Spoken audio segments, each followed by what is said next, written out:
Mike Shoesmith, our Canadian correspondent out of Toronto, Canada. Mike Shoesmith, thank you for being a part of Freedom Friday today. What you got for us? Well, hey, Florida, thanks for having me on again, Carl. Hey, listen, big news out of the science community this week. News you will not hear anywhere else but here. That's right. And then once I get a copy of the audio, we're going to make it available everywhere. Fantastic. All right, well, let's do a good job on the audio then. Well, hey, listen, news out of, this made the headline news on Yahoo the other day. Moon made from Earth, suggests Harvard scientists. I saw that. Go ahead, though. Tell us about it. I'm going to give you guys the first two paragraphs, and that's all you'll need to hear. A new theory put forward by Harvard scientists, you know, Carl, the smartest people in the world. The smartest people in the world, that's right. Suggests the moon was once part of the Earth that spun off after a giant collision with another body. That's paragraph number one.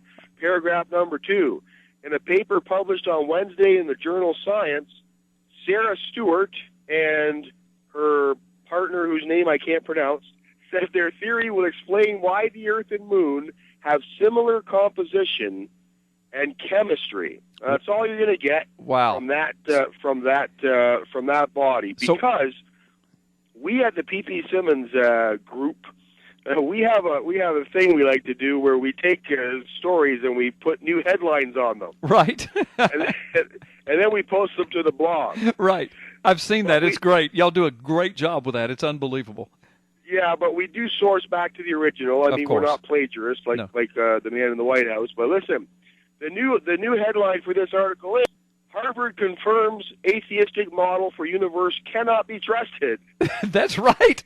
And tell us the ramifications of those two paragraphs. I mean, I already know what they are, but tell us what the ramifications are and why it is that the atheist cannot be trusted.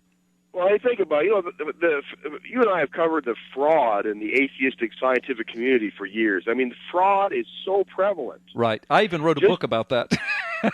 Yeah, just to keep that myth of evolution going, deep time evolution going. The fraud is unbelievable. And listen to this now. Since the moon is only 250,000 miles from Earth, Carl, and since the atheists are still debating how it came into being, right, should we trust any information they give us regarding the cosmos? Well, right. I mean, you know, they want to tell us about deep space and how all of that came to be, and they've got it down to, you know, to the billions of years, 4.5 billion years ago, the universe was formed, 17 billion, etc. But like you just said, they want us to believe that, but they're still debating over the age of the moon, which is just 250,000 miles away. And they're still trying to figure out what the moon is made out of. They've had moon rocks since the 60s. That's what they say.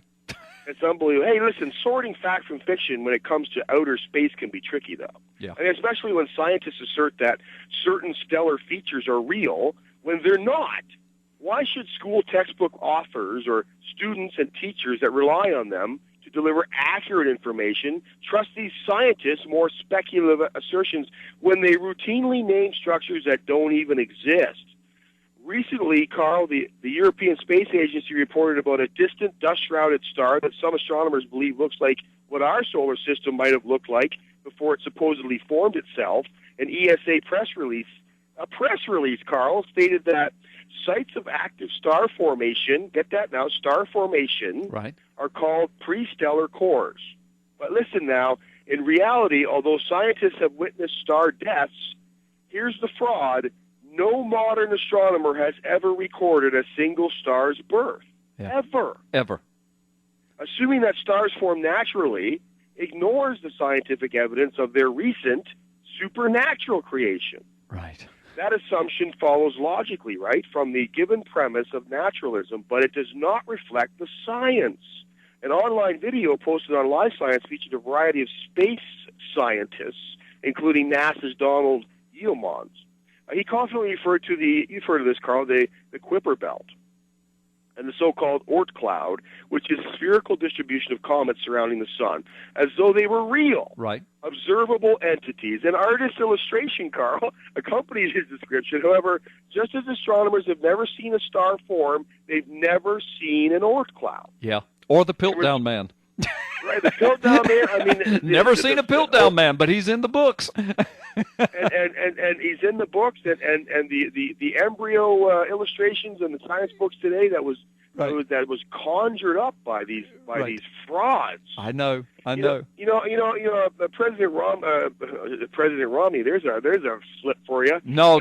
You're just warming up. You're just practicing for the truth. Presidential candidate Romney is taking some heat for saying he defund National Public Radio. But listen, if he wants to defund something that will make a big dent in the budget, defund this evolution nonsense. Yeah. Get rid of that. I mean, that is all welfare science made up of fraud. And you talking, talk about a dumbing down, because so much of the so-called evolutionary sciences is not science at all. Now, there's smatterings of science. There are. My book points that out. But as you're pointing out, left and right here this afternoon, so much of what's passed off as science is pseudoscience. It's gobbledygook. Well, I mean, these scientists, they fail to make even basic observations. What about their more esoteric ideas? Princeton University reported on an imaginative scenario whereby life may have arrived on Earth through unseen past planetary fragments cast forth by disruptions such as volcanic eruptions and collisions with other matter. And just like pre-stellar cores and the Oort cloud, secular scientists solidified their unscientific idea by providing it a fancy name, lithopanspermia, which essentially means the aliens did it. Right. Which then you have to ask, what's the next question? Where did the aliens come from? Where the aliens come from? If outer space investigators assert celestial entities that actual science has either failed to confirm or has virtually disproven, then should the public honestly be expected to buy into their wild fancies about living cells surviving volcanic ejections from imaginary protoplanets or violent outer space collisions of imaginary meteorite-like space rocks? Yeah. The word imaginary and imagination and all of that is not science. No. And you know what? I, for one, even up in Canada, this is so prevalent, I am so sick of paying for this crap. Yeah. If these people can't get philanthropists to pay for their fanciful ideas, then you and I should not have to pay for it. And you know what? It wouldn't just cut into the budget spending and maybe help balance the budget. It would also cut the suicide rates. There's a famous story in Canada right now of a young girl that committed suicide. And teaching kids they're animals is child abuse, and I'm tired of it. Yeah. Well, and what do you expect when you take generation after generation, Mike, and you teach them that there is no God, there is no eternal significance, there are no eternal consequences, there are no moral absolutes, you're nothing but a slime, you came out of a slime sludge pond accidentally and magically billions of years ago, your ancestor is a sponge, how do you expect after you teach decades and decades, generation after generation, that there's really no purpose in life at all? How do you expect people to react when life comes down hard upon them? Yeah, I don't know. People need to, this may sound rude, but people need to stop being lazy about this and get the facts about where you come from. God made you, and He loves you. Thanks, everyone, for letting me bend your ear, and we'll talk to you guys next week. Thank you, Mike Shoesmith. That's Mike Shoesmith, our Canadian correspondent, always with lively conversation and insight. Well, again, folks, get my book, The Magic Man in the Sky, Effectively Defending the Christian Faith. It talks about all this stuff Mike's talking about, plus so much more. It gives you the scientific facts at your fingertips. It is a #1 bestseller on Amazon. You need it. The Magic Man in the Sky, Effectively Defending the Christian Faith. Well, folks, when we come back, we'll have more of Freedom Friday with Carl Gallups, Mallory Bardwell, your world-famous producer, Jeffrey Cooner out of WRKO and the Washington Times. He'll be up next. We'll get him to tell us all about the presidential debates and so much more. We'll be right back.